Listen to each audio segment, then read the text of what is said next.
Assalamualaikum warahmatullahi wabarakatuh. Alhamdulillahirabbil alamin. Wa bihi nasta'inu ala umurid dunya waddin. Wassalatu wassalamu ala asrafil anbiya'i wal mursalin wa ala alihi wa ashabihi wa man tabi'ahum bi ihsanin ila yaumiddin. Asyhadu an la ilaha illallah wahdahu la syarikalah wa asyhadu anna Muhammadan abduhu wa rasuluh. Allahumma shalli wa sallim wa barik ala Muhammad wa ala ali Muhammad kama shallaita wa barakta ala Ibrahim wa ala ali Ibrahim fil alamin innaka Hamidum Majid. Amma ba'du. Teman-teman sekalian, a'azani Allah wa iyyakum ajmain. Semoga kita semua yang hadir di majelis ini senantiasa dimuliakan oleh Allah Subhanahu wa taala. Amin ya Allah ya rabbal alamin. Alhamdulillah, pada malam hari ini kita bisa bertemu kembali untuk bersama-sama ngaji kitab Fadlul Islam. Dan malam ini kita memasuki bab yang ketiga, bab baru, yaitu bab tafsir al-Islam. Penjelasan tentang Islam. Jika pada dua bab sebelumnya kita sudah mempelajari tentang keutamaan Islam, kemudian dilanjut tentang wajibnya masuk ke dalam Islam berdasarkan beberapa dalil yang sudah kita bahas. Kemudian sekarang kita akan membahas tentang apa sih Islam itu. Nah, walaupun sudah dijelaskan ya, sudah dijelaskan apa keutamaannya.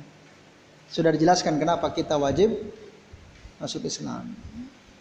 Lalu pada bab ini akan dibahas tentang apa itu Islam.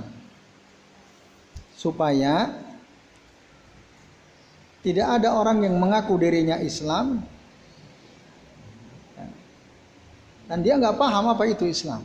Kan bahaya ini, ngaku-ngaku Islam tapi dia tidak paham apa itu Islam. Oleh karenanya bab ini sangat penting untuk dibahas agar setiap orang yang mengaku dirinya sebagai muslim betul-betul sesuai dengan makna Islam itu sendiri. Jadi jangan sampai ada orang mengaku dirinya muslim, mengaku dirinya Islam, ternyata hakikatnya dia bukan seorang muslim. Karena dia nggak paham apa itu Islam. Oleh karenanya kita harus paham apa itu Islam. Atau ada orang Islam tadi, kalau yang pertama tadi dia ngaku Islam padahal dia bukan Islam karena tidak sesuai dengan penjelasan Islam. Ngaku dirinya muslim, contohnya gimana? Ada orang ngaku dirinya Islam tapi syirik ya. Sehari-hari dia percaya kepada makhluk, yang kepada dukun misalnya ya. Sehari-hari dia setiap kali mau beraktivitas bersemedi dulu misalnya di depan batu besar misalnya, nah, atau pakai dupa gitu ya, depan dupa misalnya, ngaku dirinya Islam. Maka orang seperti itu bukan muslim karena nggak benar tauhidnya, dia syirik. Maka orang yang syirik dia bukan muslim. Atau yang kedua, dia ngaku dirinya sebagai muslim tapi sebenarnya apa yang dilakukannya belum sempurna menunjukkan keislaman dirinya. Nah, maka orang yang seperti ini dikatakan ya dalam kitab I'lamul Anam, muslimun ya, wa huwa muslimun walakinna naqisal Islam. Tapi Islamnya kurang sempurna, tidak sempurna Islamnya. Nah, oleh karena itu perlu kita tahu bahwa Islam itu bukan hanya sekedar pengakuan saya muslim, bukan hanya sekedar itu. Dan juga bukan hanya sekedar al-intima, menyandarkan diri bahwa saya ini, ya, pengakuan tadi dia mengatakan saya muslim. Anda siapa? Saya bagian dari umat Islam misalnya. Menyandarkan dirinya kepada Islam. Nah, itu tidak cukup. Lalu bagaimana? Seseorang yang mengaku dirinya Islam maka dia harus berpegang teguh dengan ajaran-ajaran Islam yang hakiki. Yang kita tahu penjelasan Islam itu dari firman Allah Ta'ala dan dari sunnah-sunnah Rasul Sallallahu Alaihi Wasallam. Nah itu. Jadi Islam yang hakiki adalah seseorang yang yatamassaku bi syariatil Islam al-haqiqiyah. Berpegang teguh kepada syariat Islam yang hakiki. Ada 5 dalil yang disebutkan oleh penulis kitab ini ya. Itu Syekh Muhammad bin Abdul Wahhab rahimahullah. Yang pertama yaitu dari surah Ali Imran ayat 20. Allah Ta'ala berfirman, fa in hajuka faqul aslamtu wajhiya lillahi wa manittaba'an. Artinya, dan jika mereka menentang kamu, mendebat kamu, siapa yang dimaksud mereka di sini? Yang dimaksud mereka di sini adalah orang-orang Nasrani dari Najran yang datang menghadap Nabi Sallallahu Alaihi Wasallam, Nabi Muhammad SAW. Jadi datang mereka untuk bertemu dengan Nabi, untuk membahas beberapa masalah, beberapa persoalan, dan untuk mendebat Nabi Sallallahu Alaihi Wasallam. Maka Allah bilang, fa in hajuka faqul aslamtu wajhiya lillahi wa manittaba'an. Akhirnya teman-teman sekalian, ketika mereka mendebat Rasulullah, Allah menjelaskan, Allah menurunkan wahyu kepada Nabi Muhammad SAW bahwa agama yang ada di sisi Allah hanyalah Islam. Walaupun mereka mendebat ya terus. Nah, maka di dalam surah Ali Imran ayat sebelumnya, ayat 19, Allah Ta'ala berfirman, inna dina indallahil Islam. Sesungguhnya agama yang ada di sisi Allah hanyalah agama Islam. Wa makhtalafal ladzina utul kitab illa min ba'di ma ja'ahum al-ilm.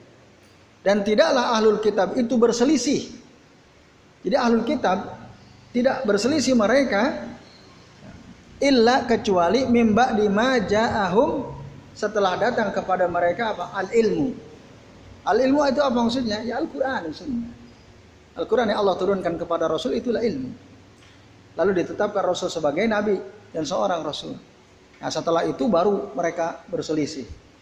Ahlul kitab. Ada yang menerima, ada yang menolak. Nah, tapi Allah sudah tegaskan, inna dina indallahil Islam. Agama yang benar itu hanyalah, di sisi Allah hanyalah Islam. Nah. Lalu kemudian, karena mereka masih mendebat, ya, fa in hajuka, kalau mereka mendebat engkau wahai Muhammad, faqul aslamtu wajhiya lillahi wa manittaba'ani. Maka katakan kepada mereka aslamtu. Aslamtu dari kata Islam itu dari kata aslama yuslimu. Aslamtu ada dari kata salima yaslamu ya. Kalau salima itu fiil sulasi mujarrad, kalau aslama fiil sulasi mazid ya, ada tambahan hamzah di depannya. Aslama yuslimu ya. Muslimun. Aslama yuslimu, muslim, orangnya muslim. Nah, maka aslamtu artinya aku menyerahkan wajhiya, wajah saya, lillahi wa manittaba'an. Aku menyerahkan wajahku kepada Allah Azza wa Jalla dan orang-orang yang mengikuti aku, wa manittaba'an. Artinya ketika orang Nasrani itu mendebat Rasulullah tentang perkara agama ini, nah, maka katakan Islamlah agama yang diridhoi oleh Allah, dan selain Islam Allah tidak ridha. Allah tidak meridhoi agama selain Islam. Nah, supaya apa? Supaya mereka paham. Inna dina indallahi Islam.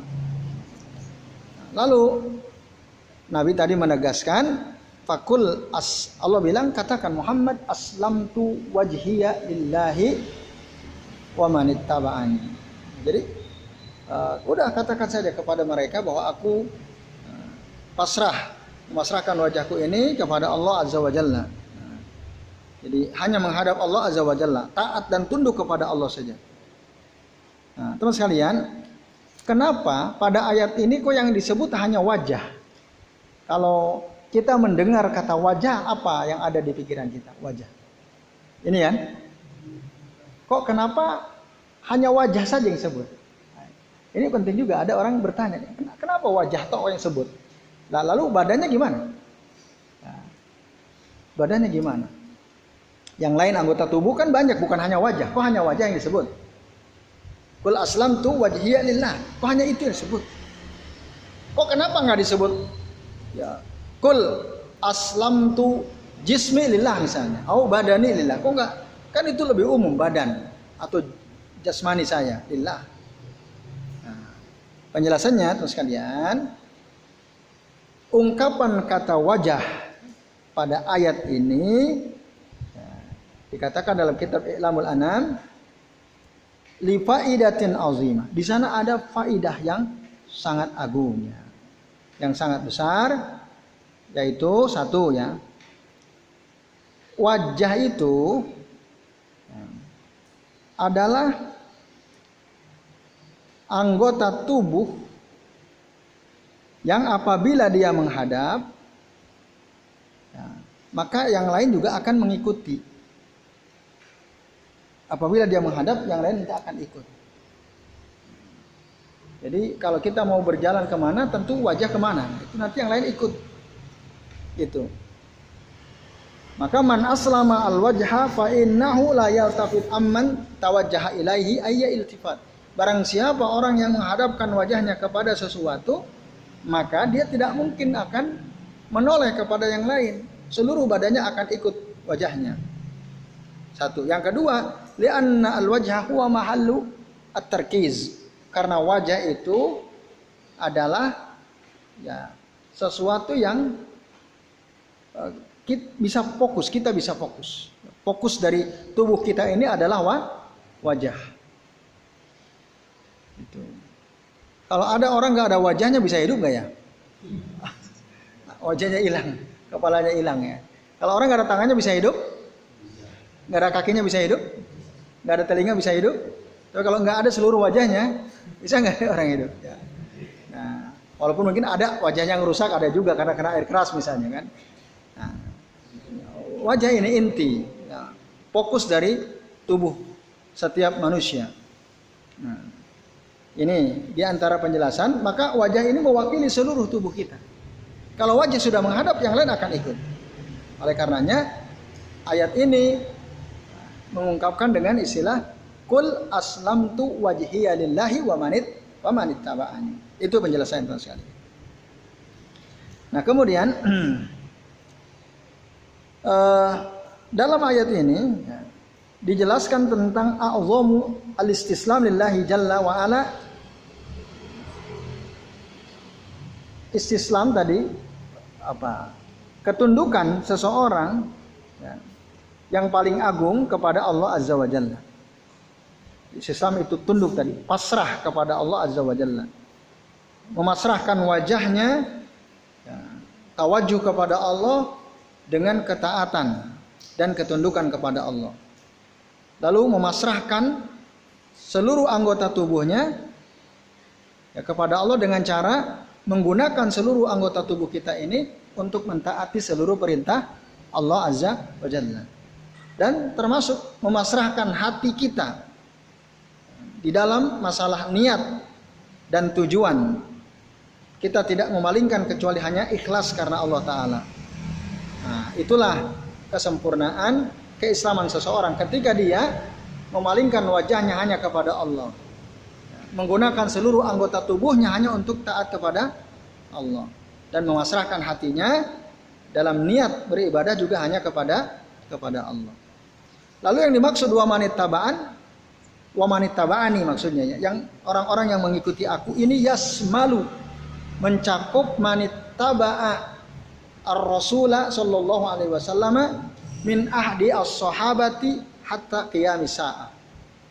Dari mulai zaman ketika zaman sahabat ketika Rasul masih hidup, itu semua pengikut Rasulullah yang beriman kepada Rasul, meninggal dalam keadaan beriman kepada Rasul juga, maka itu sahabat. Mereka adalah para pengikut Nabi SAW. Termasuk siapa saja yang mengikuti Rasulullah ya, sampai hari kiamat, maka mereka semua disebut pengikut Rasul Sallallahu Alaihi Wasallam. Jadi kata wamanit taba'ani ini umum, bukan hanya para sahabat waktu itu, tapi siapa saja yang hidup setelah Rasulullah wafat sampai hari kiamat, yang ikut Nabi itulah masuk dalam kalimat wamanit taba'ani tadi. Nah, insya Allah kita juga termasuk orang-orang yang mengikuti Rasul Sallallahu Alaihi Wasallam. Nah, oleh karena itu, seseorang tidaklah disebut sebagai Muslim sampai dia memasrahkan wajahnya hanya kepada Allah, istislam hanya kepada Allah dengan cara tauhid dan ittiba Nabi Shallallahu Alaihi Wasallam. Baru kalau dua syarat itu dipenuhi, dia bertauhid, betul-betul bertauhid kepada Allah, memasrahkan tadi seluruh anggota tubuhnya, wajahnya hanya kepada Allah, dan kemudian dia mengikuti Rasul, itulah dia seorang Muslim. Nah, itu sekalian. Maka dengan demikian kita paham apa penjelasan tentang Islam tadi, orang yang memasrahkan dirinya kepada Allah Subhanahu wa ta'ala, tunduk kepada Allah saja. Lalu kemudian pada dalil yang kedua disebutkan tentang apa itu Islam. Dalam hadis sahih riwayat Umar ibn al-Khattab radhiyallahu anhu, beliau mengatakan anna Rasulullah sallallahu alaihi wasallam qala, sesungguhnya Rasulullah SAW beliau bersabda, al-Islamu, Islam adalah, ini penjelasan Islam. Apa itu Islam? Kalau tadi istislam al-wajah lillahi azza wa jalla, di sini al-Islam an tashhada an la ilaha illallah. Kamu bersaksi bahwa tiada Tuhan yang berhak disembah kecuali Allah. Saya perlu menegaskan sekali lagi, makna syahadat itu makna la ilaha illallah itu artinya apa tadi? Tiada Tuhan yang berhak disembah kecuali Allah. Karena ada sebagian orang keliru memahami makna la ilaha illallah. Mereka katakan, apa arti la ilaha illallah? Kata mereka artinya adalah la khaliqu illallah. Tidak ada pencipta kecuali Allah. Nah, ini keliru. Walaupun memang betul tidak ada yang menciptakan kecuali Allah. Nah, tapi maksudnya bukan itu. Atau ada orang mengatakan la hakima illallah. Tidak ada pemutus hakim kecuali Allah. Ini juga tidak pas. Atau ada yang mengartikan selain itu, di mana mereka ingin mengatakan bahwa Allah itu adalah al-qadiru alal ikhtira, zat yang maha kuasa untuk menciptakan sesuatu yang baru, ikhtira atau yang lainnya.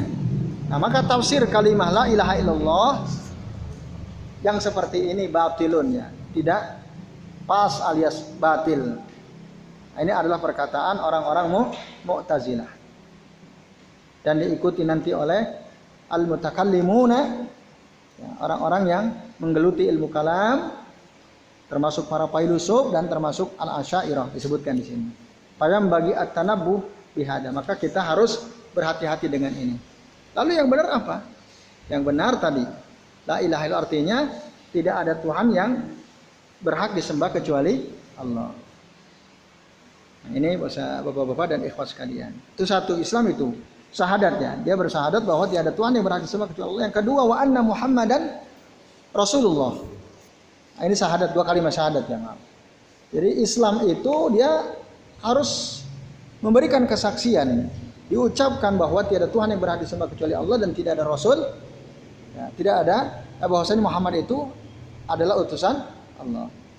Yang kedua, wa tuqimus shalah, menegakkan salat. Yang ketiga, wa tu'tiyaz zakat, menunaikan zakat. Yang keempat, wa tasuma Ramadan, puasa Ramadan. Yang kelima, wa tahujjal baita in istata'ta ilaihi sabila, yaitu kamu beribadah haji ke Baitullah jika kamu mampu dalam perjalanan. Hadis disebutkan dalam kitab Sahihain Imam Muslim, Imam Bukhari. Tetapi juga disebutkan nanti dalam hadis-hadis yang lain, riwayat dari yang lain juga ya, termasuk putranya Umar ibn Khattab yaitu Abdullah bin Umar radhiyallahu anhu. Nah, ini. Maka dari sini Bapak-bapak dan ikhwas sekalian, hadis ini menunjukkan penjelasan tentang Islam secara akidah. Tafsirul Islam bil akidah, yaitu bi arkanil Islam, dengan rukun-rukun Islam. Ada berapa di sini berarti sebutkan? Rukun Islam yang ada berapa? Satu syahadat, 2 sholat, 3 zakat, 4 puasa Ramadan, 5 haji. Disebutkan bahwa Islam secara akidah dan rukun-rukun Islam yang 5 yang tadi kita sudah sama-sama dengarkan ya. Nah, lalu dikatakan di sini Islam dan iman itu sama. Al-Islamu wal imanu wahidun. Islam dan iman itu sama.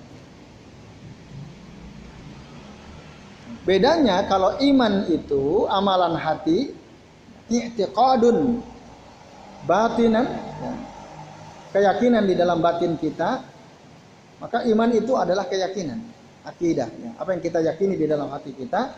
Sementara Islam itu amalun zahirun, amal zahir. Amal zahir itu ya perbuatan yang nyata. Salat kelihatan, zakat kelihatan, haji kelihatan, puasa juga amalan. Nah, dia sahur lalu kemudian buka. Itu Islam. Maka iman Islam itu saling membutuhkan satu sama lain. Iman menunjukkan keyakinan di dalam hati, sementara Islam menunjukkan amalannya secara zahir. Maka tidak sah iman seseorang kecuali dengan Islam. Kalau ada orang mengaku dirinya beriman kepada Allah dan Rasulnya, misalnya beriman kepada hari akhir, ada orang ngaku saya beriman, Allah itu ada, saya beriman hari akhir itu ada, tapi dia nggak mau jadi Muslim, sah nggak imannya? Tidak sah. Berarti dia nggak tunduk. Jadi nggak sah keimanan seseorang kecuali dengan Islam, dengan ketundukan, dengan mengamalkan semua amalan rukun-rukun Islam itu. Nah, jadi begitu ikhwas sekalian, azani Allah wa iyyakum. Ada orang ya, beranggapan bahwa apapun agamanya selama dia beriman kepada Allah dan hari akhir maka dia akan masuk surga. Ada itu ayatnya ya, dikutip oleh mereka. Innal ladzina amanu wal ladzina hadu wan nasara was-sabiina man amana billahi wal yaumil akhir. Nah, sesungguhnya orang-orang yang beriman, orang-orang Yahudi, orang Nasrani, orang Sabiin ya, yang man amana billahi wal yaumil akhir, yang beriman kepada Allah dan hari akhir, la khaufun alaihim wa la hum yahzanun. Maka tidak ada ketakutan bagi mereka dan wala hum yahzanun, mereka tidak bersedih hati. Artinya mereka diberi garansi pasti masuk surga, enggak takut mereka. Tidak ada ketakutan dan tidak akan bersedih hati. Lalu dari ayat itulah sebagian orang mengatakan apapun agamanya selama dia beriman kepada Allah dan hari akhir beres dah, masuk surga dia. Padahal di sini tadi katakan ya, la yasihu imanu ahadin illa bil Islam. Tidak sah keimanan seseorang yang mengatakan saya beriman kepada Allah, saya beriman kepada hari akhir, itu enggak sah kalau dia tidak berislam. Islam itu apa tadi? Dia harus syahadat dulu, dia harus sholat, dia harus zakat, dia harus puasa, dia haji. Ada orang ngaku beriman suruh puasa nggak mau. Nah, ya, ada orang ngaku katanya beriman tapi suruh puasa nggak mau. Berarti bohong imannya. Disuruh zakat nggak mau. Disuruh sholat malas. Berarti bohong. Tidak sah iman seperti itu. Orang yang betul-betul beriman pasti dia Muslim. Demikian juga ya, dikatakan di sini fala yasihu islamu ahadin illa bi iman. Tidak sah keislaman seseorang kecuali dengan iman. Ada orang sholat, rajin sholatnya.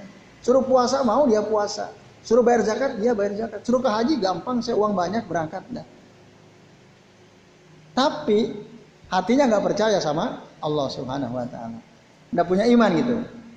Nah, kenapa dia sholat? Ya supaya tenang hatinya, bukan karena Allah, tapi supaya tenang hatinya. Katanya kalau orang ya sholat bisa tenang katanya, ya udah saya sholat aja biar tenang katanya.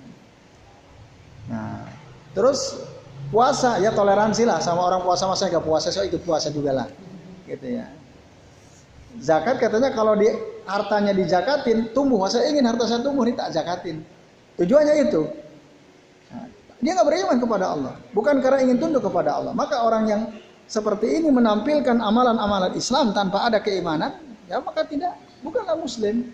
Maka la yasihu islamu ahadin illa bi iman. Tidak sah keislaman seseorang kecuali ada iman. Ini ikhwas sekalian, azan ya Allah wa iyyakum ajmain. Nah, jadi itu ya.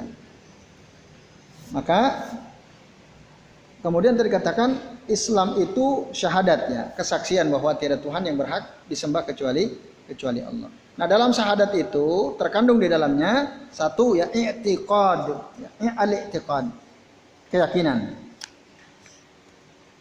Dalam syahadat itu terkandung ya, satu tentang keyakinan. Makanya dia bersaksi karena dia yakin. Yang kedua an-nutku. Nutku itu mengucapkan. Jadi orang yang ngaku dirinya beriman, satu dia harus yakin dalam hatinya, yang kedua dia harus ucapkan. Tidak boleh keimanan itu disembunyikan. Ya. Kamu yakin ada Allah? Ah, yakin. Kamu yakin ada hari akhir? Yakin. Ayo coba kamu bilang syahadat. Ah, enggak mau. Nah, saya enggak mau. Ya, tapi saya yakin udah. Ngapain saya tunjukin misalnya? Dia ngomong begitu. Ya enggak, saya harus tunjukkan. Saya yakin Allah ada, saya yakin hari akhir ada, saya yakin malaikat ada, saya yakin kitab Allah ada, saya yakin Rasulullah ada. Maka ya, coba ucap. Ya, saya ucapkan. Asyhadu an la ilaha illallah wa asyhadu anna Muhammadan Rasulullah misalnya.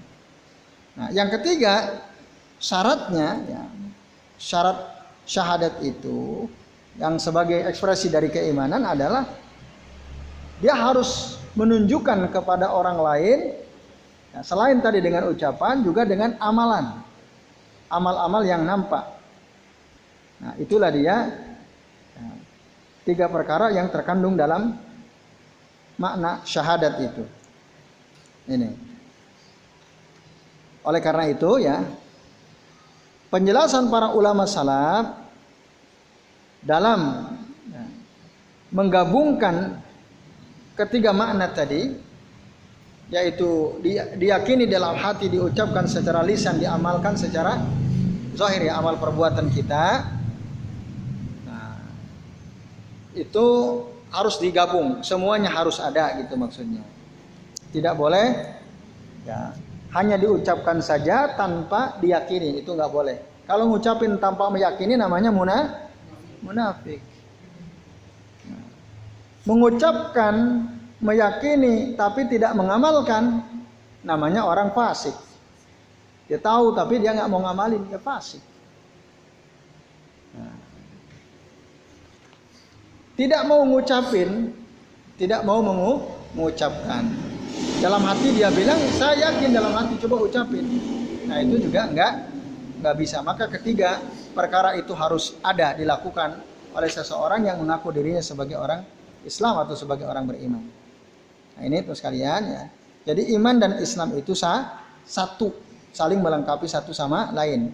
Bedanya apa tadi? Kalau iman itu amalan batin, kalau Islam itu amalan zahir. Nah, itu. Walaupun nanti ada yang mengatakan ya, al-imanu wal Islam kalimatun. Iman dan Islam itu harus suatu kata. Idza ijtama'at tafarraqat.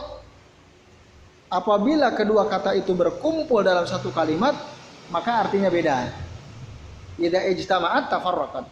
Wa idza tafarraqat ijtama'at. Tapi kalau disebutkan sendiri-sendiri, maka maknanya berkumpul sama. Kalau kita ditanya ente muslim? Iya, saya muslim. Nah, dalam waktu yang sama ketika kita bilang ana muslim, pada waktu yang sama kita juga adalah mukmin. Ana muslim, ana mukmin. Tapi kalau disebut secara bersama-sama artinya beda.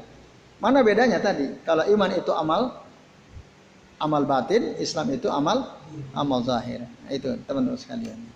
Jadi, saya kira ini jelas ya. Apa yang dijelaskan di sini bahwa Islam itu tadi ada 5 rukunnya.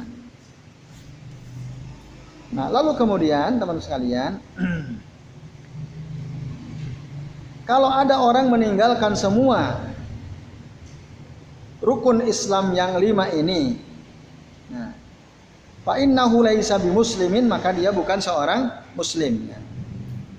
ala anna man taraka hadhil arkan jami'an. Para ulama sepakat, jumhur ulama sepakat ala anna man taraka hadhihi al arkan jami'an, bahwa orang yang meninggalkan semua rukun Islam ini fa innahu laisa bimuslim, maka dia bukan seorang muslim. Nah, itu. Lalu disebutkan pada dalil berikutnya, dalil yang keberapa berarti ini? Yang ketiga ya. Disebutkan, maksudnya dalam fihi itu fi sahihi Muslim, ya, dalam kitab Sahih Muslim dari Abu Hurairah radhiyallahu anhu disebutkan, ya, hadis marfu, al muslimu man salimal muslimuna min lisanihi wa yadihi. Seorang muslim itu adalah, ya, yang kaum muslimin lainnya selamat dari keburukan lisan dan tangannya. Keburukan lisan dan tangannya, sekalian. Jadi itulah muslim. Nah, hadis ini menunjukkan bahwa Islam itu tidak sebatas hanya pada rukun Islam yang 5, tidak hanya sebatas itu. Walaupun itu tentu yang pokok karena disebut rukun. Tapi bukan hanya itu. Jadi kalau ada orang, dia udah sholat, bagus sholatnya. Dia udah puasa, Ramadan dia puasa. Bahkan Senin Kamis dia puasa. Bahkan puasa Daud dia puasa. Kemudian dia juga bayar zakat mau. Ya. Kemudian apa lagi? Dia juga haji mau, mengucapkan syahadat juga, ya. Dia lakukan semua. Nah, lalu dia merasa sesuai Islam. Syahadat udah saya ucapkan. Sholat kamu lihat sendiri, saya sholat tiap hari. Puasa Ramadan kan kamu lihat puasa. Bahkan kamu juga lihat, kalau saya Senin Kamis sudah puasa misalnya. Zakat kalau saya pas punya, saya keluarkan zakat. Haji juga kalau saya punya, saya berangkat haji. Udah cukup, saya muslim. Tapi sehari-harinya dia suka menzolimi orang lain dengan lisannya. Atau sehari-hari dia sukanya kalau ketemu orang nyubit gitu ya. Ketemu orang cubit, orang tempeleng gitu kan. Sehari seperti itu dia. Ya. Ada tuh orang sukanya nyubit orang gitu. Bahkan kalau mau sholat jamaah, dia selalu pasti cari seseorang siapa aja lalu dia cubit, aneh kayak gitu. Nah, itu kan orang lain nggak selamat dari kezaliman tangannya. Maka orang yang seperti itu, meskipun rukun Islam yang 5 sudah dia lakukan, nah, maka Islam orang ini belum sempurna. Makanya annal Islama laisa maksuran fil arkanil khamsah. Al-arkanil khamsah. Islam itu tidak hanya sebatas pada rukun Islam yang 5 saja. Walaupun memang yang 5 ini merupakan asas, merupakan dasar. Selain itu, maka seluruh perbuatan ketaatan kepada Allah, ketaatan kepada Rasulullah, itu juga bagian daripada keislaman seseorang. Nah, maka ketaatan-ketaatan yang dilakukannya, kalau itu dalam perkara wajib, maka akan menyempurnakan keislaman seseorang. Dalam perkara yang wajibnya, kalau itu berkaitan dengan perkara yang mustahab, yang sunnah, maka itu akan menyempurnakan kesunahan-kesunahannya. Nah, ini teman-teman sekalian. Jadi, nah, dalam hadis ini kita bisa ambil kesimpulan bahwa orang yang mengatakan dirinya muslim kok dia masih menyakiti orang lain, berarti dia belum Islam sesungguhnya, belum sempurna keislamannya.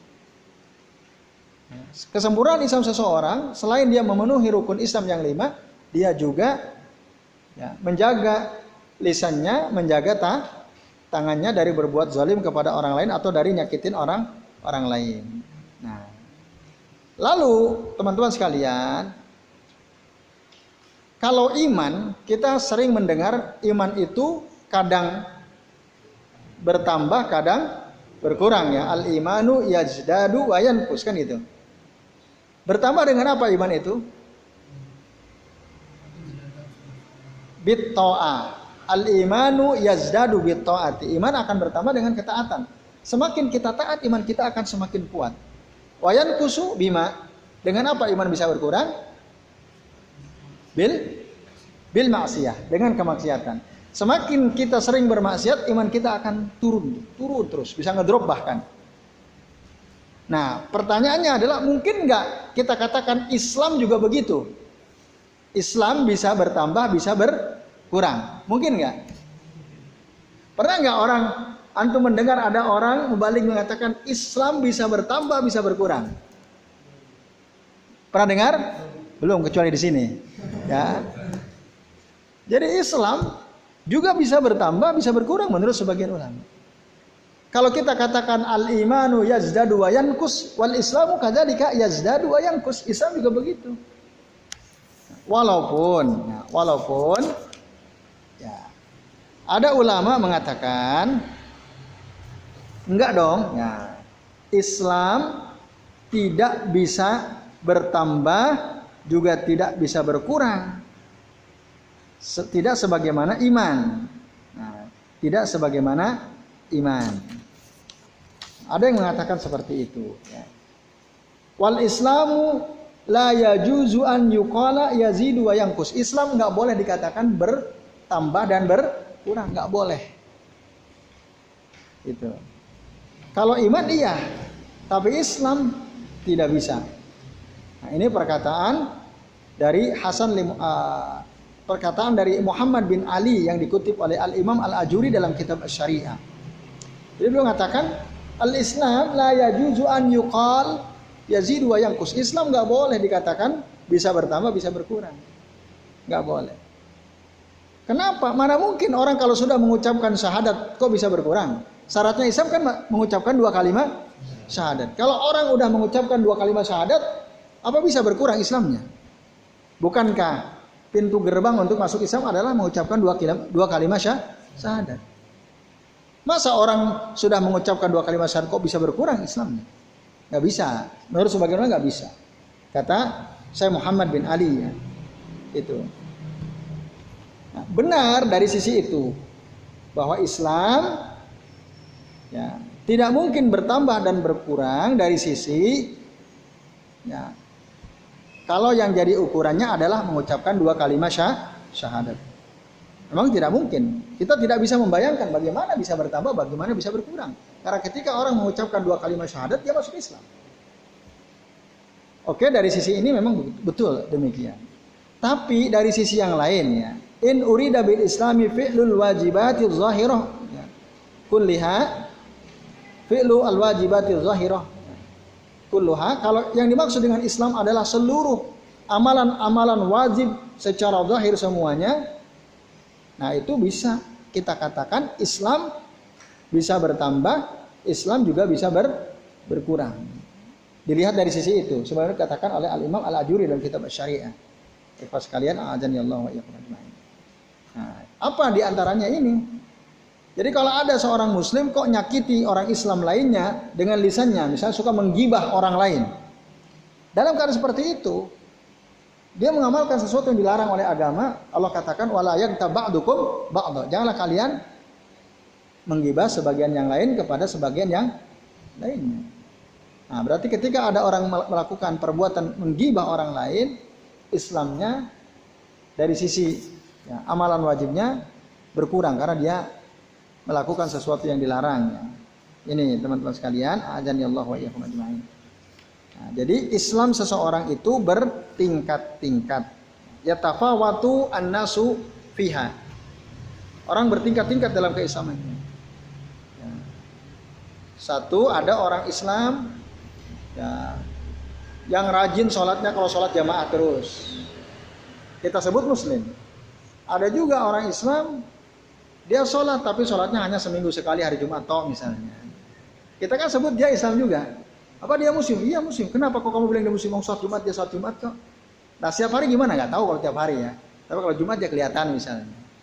Bahkan ada juga yang cuma sholat 1 tahun sekali. Atau 2 kali Idul Fitri, Idul Adha. Kalau kita ditanya dia muslim atau bukan muslim, apa buktinya? Kalau Idul Adha dia sholat, Idul Fitri dia sholat. Nah kalau Jumat nggak tahu, aku nggak ngerti. Yang penting kalau Idul Fitri, Idul Adha dia kelihatan ada. Kita katakan apa dia? Muslim apa bukan? Nggak, biasanya kita bilang muslim, oh bukan orang seperti itu. Muslim. Jadi keislaman seseorang bertingkat-tingkat. Ada yang sempurna, ada yang tidak sempurna. Nah, orang yang hanya sholat setahun 2 kali, Islamnya sempurna atau tidak? Tidak. Yang hanya sholat seminggu sekali, sempurna atau tidak? Tidak juga. Sholat 5 waktu tapi di rumah terus, sempurna atau tidak? Tidak juga. Nah, maka semakin taat, semakin baik, semakin sempurnalah keislaman seseorang, semakin bertambah dia. Jadi sholat 5 waktu dijaga, selalu berusaha sholat jamaah di masjid. Nah ini teman sekalian, jadi Islam itu hakikatnya dia bertingkat-tingkat, sebagaimana juga iman. Nah itu. Nah, lalu ada juga orang yang berislam, ya, dia mengaku dirinya Islam, ya.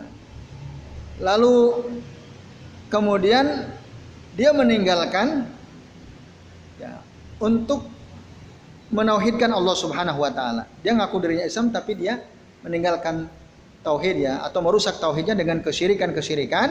Maka orang seperti ini, apalagi kalau kesyirikan besar, fahuwa yakhruju minad din, maka orang seperti itu keluar dari Islam, ya, dari agama Islam.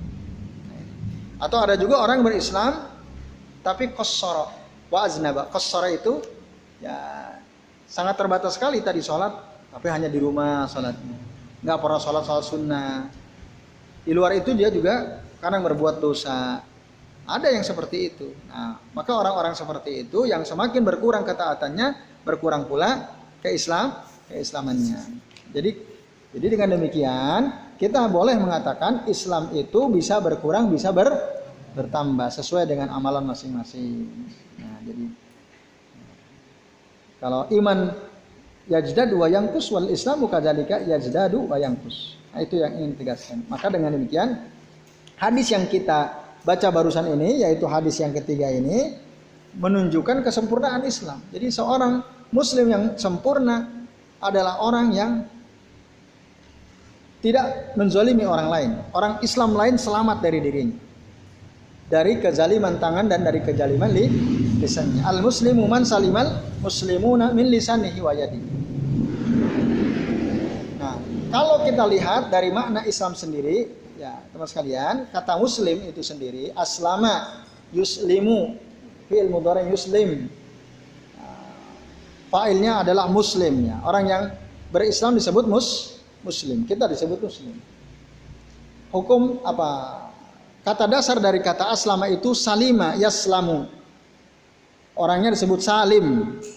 Salima yaslamu, selamat. Kalau ada orang namanya salim berarti dia orang yang selamat. Nah, muslim kata dasarnya adalah aslama.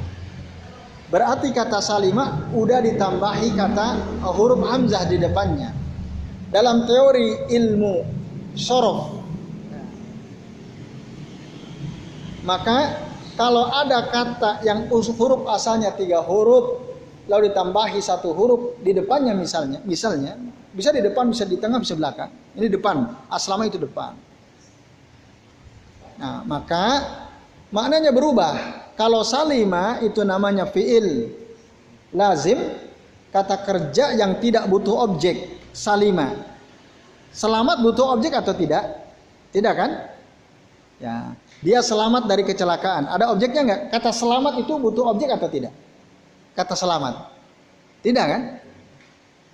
Contoh dalam bahasa kita, oh si fulan selamat dari tabrakan, oh si fulan selamat dari kecelakaan. Ada objeknya nggak dalam kalimat ini? Nggak ada kan? Salima. Orangnya salim, dia selamat.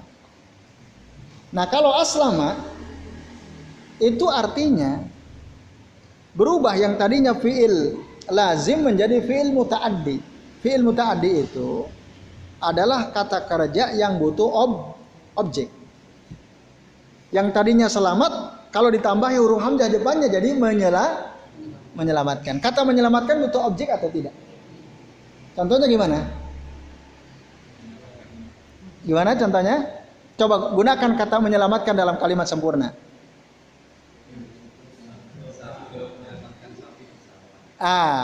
Gimana?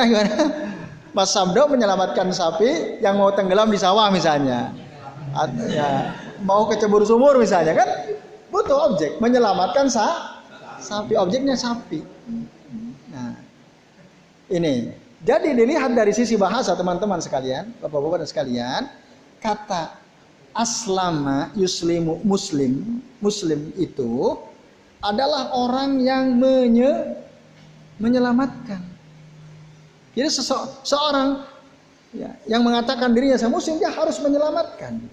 Karena asal kata dari kata muslim itu aslama, fi'il muta'addi, butuh objek. Kalau yang pernah belajar ilmu sorof ngerti ini pasti. Dari fi'il lazim ke fi'il muta'addi.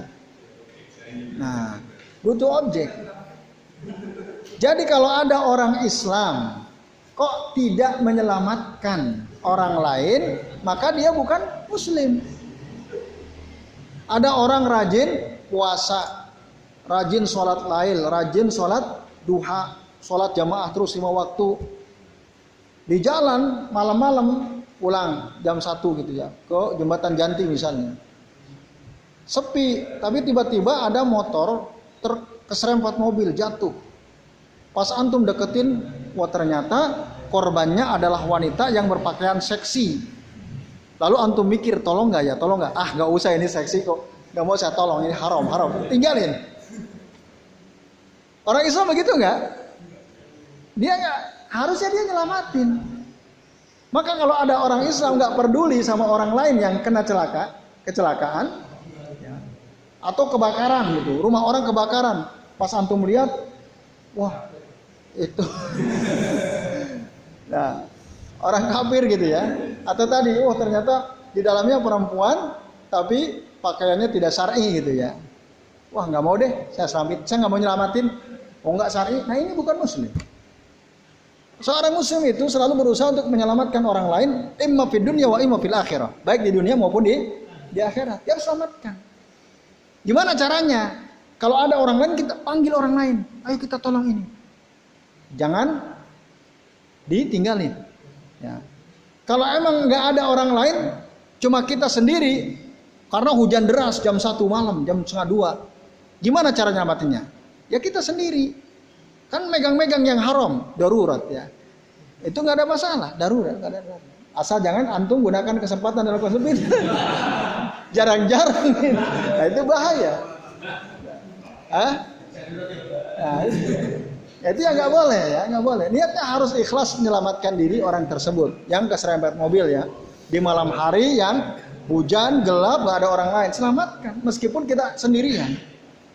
Tapi dengan banyak-banyak istighfar, astagfirullah.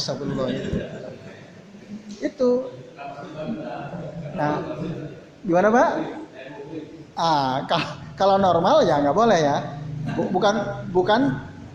Bukan mahram ya, bukan mahram. Nah itu. Kemudian contoh lain misalnya, itu namanya menyelamatkan di dunia. Seorang muslim itu harus berusaha untuk menyelamatkan setiap orang dari mara bahaya di dunia ini. Itulah muslim. Karena aslama itu tadi secara bahasa maknanya bisa berarti menyelamatkan. Kalau salima selamat, kalau aslama menyelamatkan. Selain juga maknanya artinya masuk Islam, aslama. Nah, ikhwas sekalian, kemudian menyelamatkan orang dari siksa akhirat misalnya. Kalau antum punya teman, punya saudara, perempuan sudah balik, tidak berjilbab, antum diamin saja, antum nggak peduli, ya, antum sudah muslim belum tuh kalau gitu? Membiarkan orang, biarin aja. Misalnya ada adiknya, kakaknya, atau bahkan ibunya sendiri, itu tiap hari keluar rumah nggak pakai jilbab biasa, lalu antum diamkan saja. Benar atau tidak itu? Itu nggak benar. Harusnya seorang muslim itu dia menyelamatkan, boya pakai jilbab aja dengan, karena menutup ya aurat. Rambut wanita itu ada aurat, maka ibu harus pakai jilbab. Itu ada kakaknya atau adiknya perempuan, ya nggak pernah pakai jilbab, kalau keluar kasih tahu, atau ada temennya kasih tahu. Itulah muslim. Jadi muslim selain maknanya dia ada seorang muslim masuk Islam, maksudnya aslama, tetapi makna lain dari aslama itu adalah juga menyelamatkan. Itu sekalian. Maka di dalam hadis mengatakan al-muslimu man salima al-muslimuna min lisanihi wa yadihi. Nah, seorang muslim itu adalah orang Islam lain itu selamat dari kejahatan tangan dan kejahatan lisannya. Nah, itu. Jadi muslim itu harus menyelamatkan. Itu ditinjau dari sisi bahasa ya, bapak-bapak dan ikhwas sekalian. Lalu kemudian disebutkan lagi kenapa kok dalam hadis ini hanya disebutkan bahwa seorang muslim itu adalah orang yang dimana orang-orang muslim yang lain selamat dari kejahatan lisan dan tangannya. Kok hanya dibatasi pada sisi ini saja? Nah, jawabannya apa? Kok enggak yang lain? Kan banyak sekali hadis-hadis yang menunjukkan kesempurnaan Islam seseorang misalnya. Kok hanya ini? Ketika ditanya siapa muslim, al-muslimu man salimal muslimuna min lisanihi wa yadihi. Kenapa Rasul hanya menjelaskan ini? Satu, jawabannya, penjelasannya bahwasanya Nabi SAW mensifati seorang muslim dengan sifat ini li ajli qillati man yaslamul muslimuna min alsinatihim. Karena sedikitnya orang muslim yang selamat dari kejahatan lisan muslim yang lainnya. Artinya banyak orang mengaku dirinya Islam tapi dia masih senang gibah. Kita senang menggibah orang sehingga saudara kita muslim gak selamat dari kejahatan lisan kita. Jadi banyak di antara kaum muslimin masih suka dan sering menggibah saudaranya. Nah, berarti orang yang suka menggibah dia belum sempurna Islamnya. Karena dia telah menyakiti saudara muslim yang lain. Atau mengadu domba, atau menuduh, memfitnah. Nah, itu masih banyak orang seperti itu.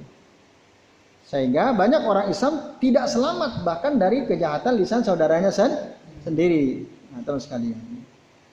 Nah, maka orang yang asal cubit, asal pukul, ngomong asal ceplos-ceplos sehingga menyakitkan orang lain, hatinya sakit, berarti kita belum sempurna Islam.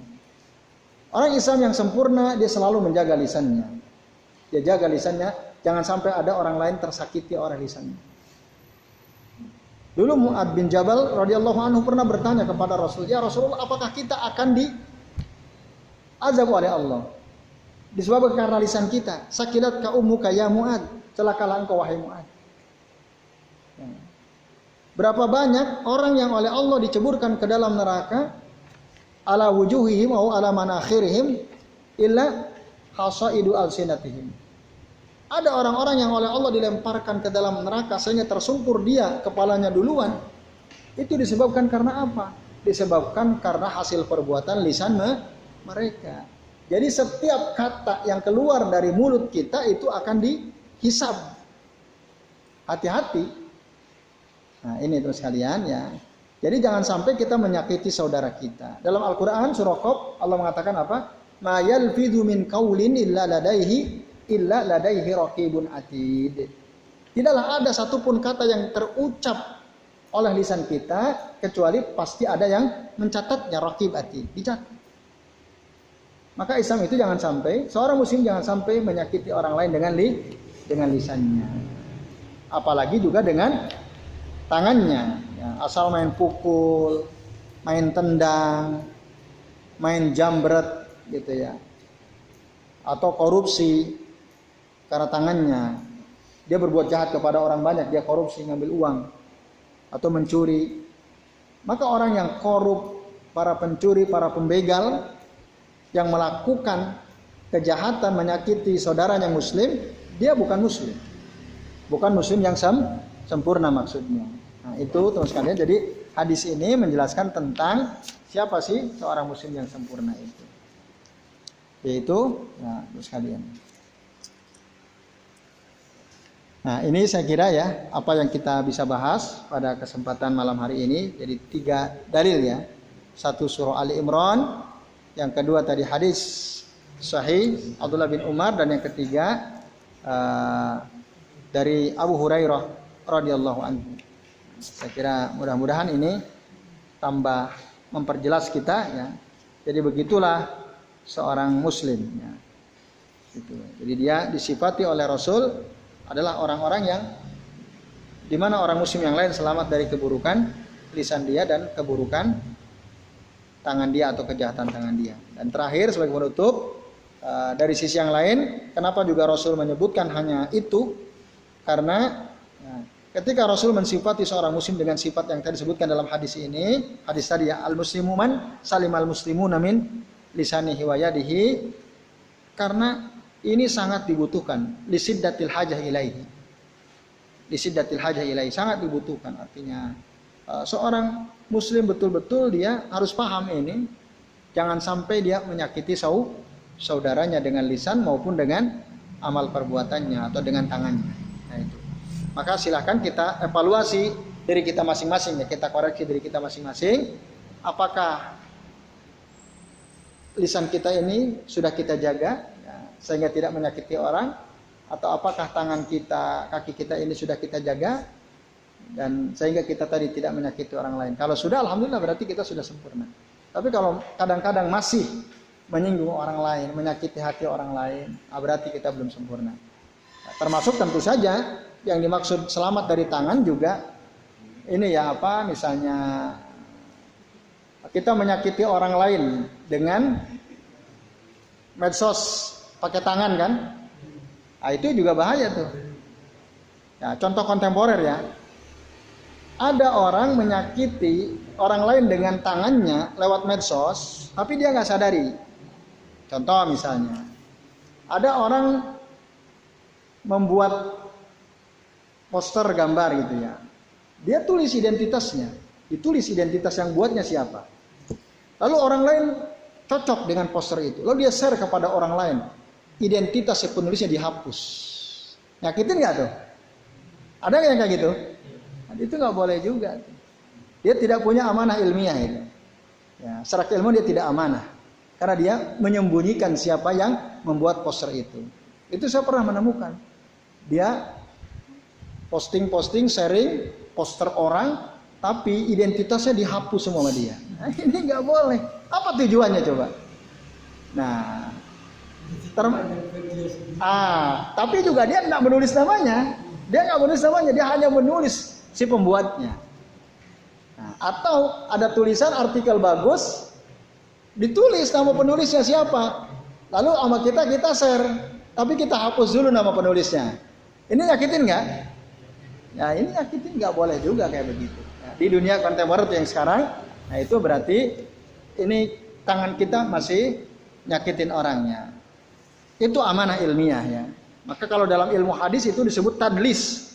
Tadlis itu menyembunyikan ya nama orang yang dari mana kita tahu. Itu namanya tadlis. Itu tidak boleh dilakukan. Nah, maka saya termasuk nggak suka nge-share sesuatu yang tidak ada identitasnya ya. Jadi kalau ada sesuatu yang bagus, walaupun kadang-kadang, tapi sebenarnya tidak suka. Jadi saya senang kalau ada identitasnya. Itu supaya tahu tadi ini sebenarnya yang buat siapa. Lalu kita share. Nah, kalau begitu nanti kalau itu baik maka semua akan dapat pahala. Jadi saya kira ini bapak-bapak dan ikhwas sekalian apa yang kita bisa bahas ya pada kesempatan malam hari ini tentang penjelasan apa itu Islam. Nah, selebihnya barangkali ada yang mau bertanya, ada waktu 6 menit ya. Silakan. Monggo Mas Wajah. Masalah yang poster. Akhirnya kita menemukan kasus di teman atau siapa. Lihat poster itu kita carikan di poster. Tujuan kita kan untuk jawabannya dari poster gitu. Iya. Maksudnya untuk apa ya? Istilahnya mungkin agar hati teman kita tertentu. Umpamanya teman kita nggak mau sholat. Ya. Sudah kita ingatkan lah, tapi ini dari kita buat video tentang dia tidak sholat. Atau poster. Buat video atau nge-share video? Yang share lah, ambil dari puannya orang gitu ya. Itu atau jenis poster lah. Itu gimana? Boleh nggak ya? Menasehati dengan media. Tentu saja boleh. Boleh dan bagus kalau memang itu yang mampu kita lakukan dan menurut kita itu lebih efektif daripada kita ngomong sendiri, tentu saja boleh. Karena itu hanya wasilah ya, sarana untuk memperbaiki, menasehati saudara kita. Boleh. Asal tadi jangan menghapus identitas Ya, identitas posternya. Yang nulis siapa jangan dihapus. Yang buat siapa jangan dihapus. Kalau video mungkin nggak bisa sembunyiin ya. Ya pasti ketahuan. Tapi kalau poster itu bisa dihapus tuh.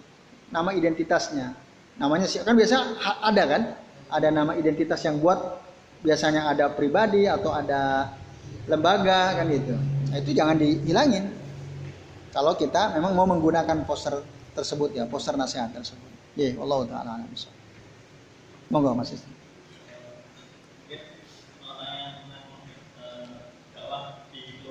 Ya.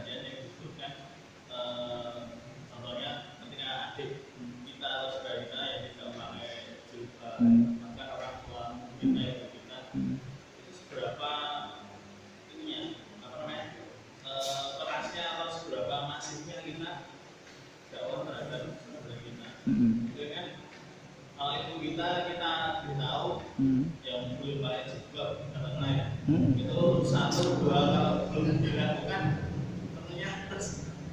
Apakah terus nasihati gitu ya? Atau udah 2 kali udah dia berhenti gitu ya?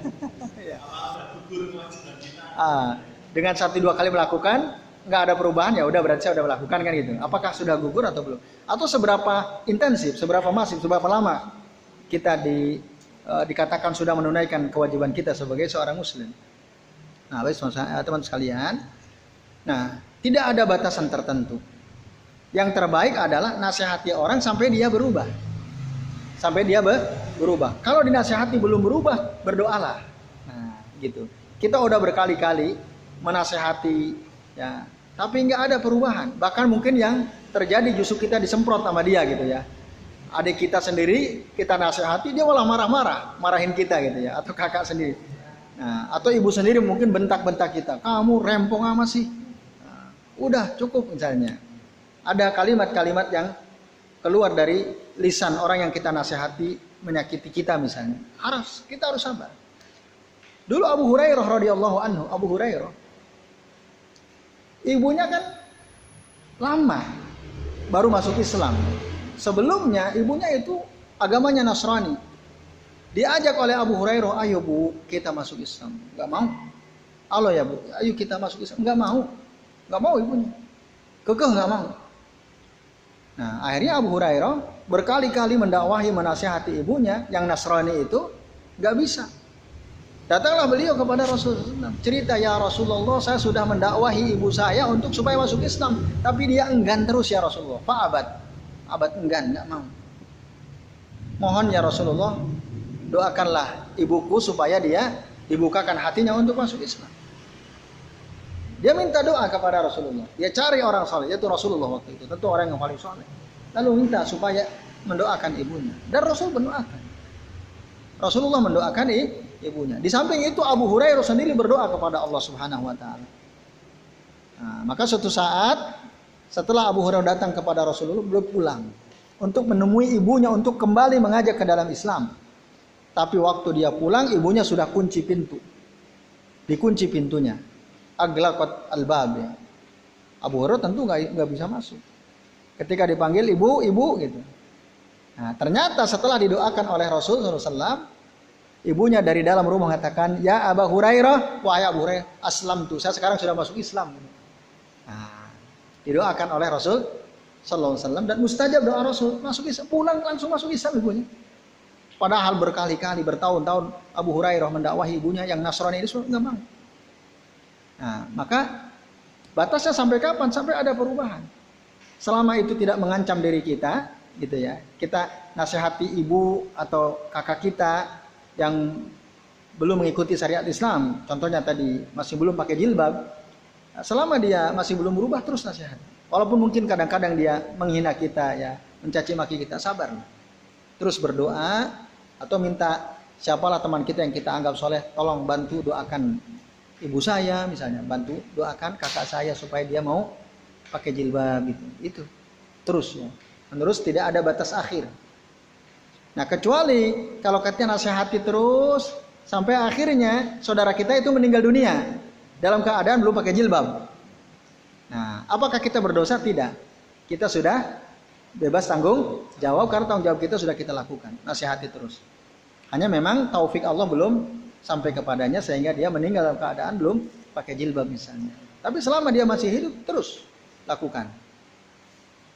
Kalau ternyata lemah nasihat kita, mintalah doa dan doakan. Itu Mas Isna dan bapak-bapak dan hadirin sekalian. Itu cara kita menasihati saudara kita yang masih belum sempurna keislamannya. Itu enggak Ya. Bisa kita dengan antara mungkin ustaz atau dengan ilmunya Untuk menasihati. Bisa. Bisa dengan diri sendiri, bisa melalui orang lain. Nah, kalau kasus Abu Hurairah memang beliau hanya meminta Rasul untuk mendoakan.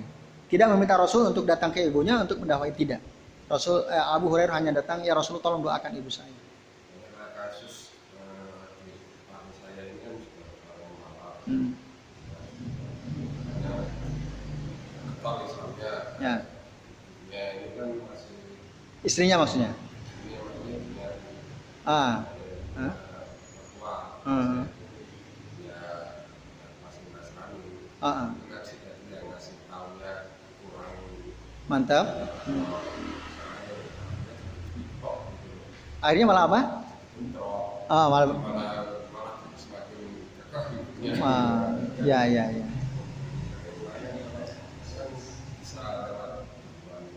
Ya bisa, ya. Nah dalam keadaan seperti itu ada beberapa pilihan. Satu, antum bisa minta bantuan orang lain yang menurut antum paham Islam dengan baik supaya mendakwahi tadi orang tersebut. Atau bisa juga antum minta doa kepada orang yang menurut antum soleh. Tolong doakan saudara saya. Karena nanti ada hadis dari Nabi SAW. Ya, tidaklah seorang Muslim ma minkum min ahadin yad'u li akhihil muslimi ala dhahril ghaibi. Tidaklah salah seorang di antara kalian berdoa kebaikan untuk saudaranya yang muslim lainnya atau untuk saudaranya ala dhahril ghaib. Ala dhahril ghaib itu tanpa sepengetahuan orang yang kita doakan itu. Wa qalal malakul muwakkalu lahu. Maka malaikat yang menjaga kita ini akan berkata amin. Dia akan mengaminkan doa kita. Yang pertama, yang kedua apa? Wa qala walaka bimislin. Dia juga akan berkata, malaikat itu selain mengaminkan, kamu juga akan mendapatkan kebaikan seperti itu. Ya, itu. Jadi mendoakan orang tanpa sepengetahuan orang yang kita doakan itu bisa mustajabah doanya. Itu sebaik-baik doa. Jadi kalau kita mendoakan orang nggak usah ngumumin ke dia, kamu saya doakan loh, nggak usah. Kita doakan saja udah. Nah, justru ketika kita umumin hilang tuh keutamaannya. Tapi kalau kita nggak ngomong sama dia, qalal malakul muwakkalu lahu amin wa qala walaka bimisli. Nah itu. Maka kita doakan. Gak usah dia tahu, kita doakan dalam setiap doa kita. Ya Allah berikanlah dia petunjuk hidayahmu ya Rabb. Nah dan seterusnya. Yaitu kebaikan. Jadi kalau memang kita dakwahin kita nggak mampu, kita nasihati dia nggak bisa berubah, kita doakan. Perkuat doa. Ya Allah Taala. Ya sama tadi atau media seperti yang tadi Mas Fajar sampaikan, pakai media. Saya kalau ngomong dia bantah terus. Saya ngomong 2-3 kali, dia ngomong 10 kali. Dia bisa ngomong lebih banyak dari saya. Ya, malah mental terus. Ya udah deh, tak nasihati pakai gambar misalnya. Ya itu cara ya. Mana yang kira-kira menurut kita efektif, lakukanlah itu. Yang penting nasihat harus dilakukan ya. Jadi setiap kali kita melihat ada kemungkaran, maka nasihatilah, rubahlah dengan cara salah satunya nasihati ya. Yaitu wallahu taala. Oke baik, teman sekalian. Sementara cukup ya sampai di sini. Mudah-mudahan apa yang kita bahas pada malam hari ini bermanfaat. Dan kami mohon maaf bila apa yang kami sampaikan ada kesalahan, ada kekeliruan. Sebelum waktu saya kembalikan ke moderator, pembicara Mas Abdo ya. Saya akhiri. Wassallallahu ala Muhammadin wa ala alihi wa sahbihi wa barik wasallim. Billahi taufiq wal hidayah. Wassalamualaikum warahmatullahi wabarakatuh.